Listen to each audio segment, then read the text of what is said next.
हे भगवान, आज पहली बार किसी लड़की से मिलने जा रहा हूं जिसको आज तक नहीं देखा। फेसबुक पे पहली बार बात हुई है, आज उसने मिलने को बुलाया है। सब सही करना है भगवान।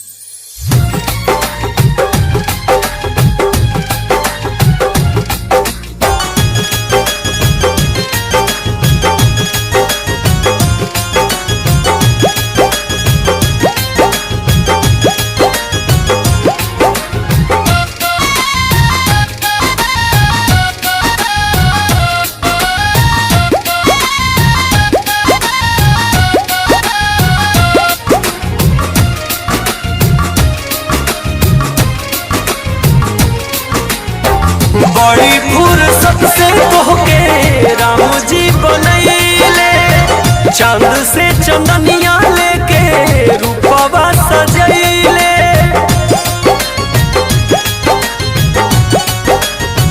बड़ी फुर्सत से तोहके राम जी बनैले, चांद से चंदनिया लेके रूपवा सजैले। कौन नइखे जवाब तोहरा हुस्ने सबाब के, काहे डलले बाड़ू तू चेहरा पर पर्दा नकाब के, काहे डलले बाड़ू तू चेहरा पर पर्दा नकाब के।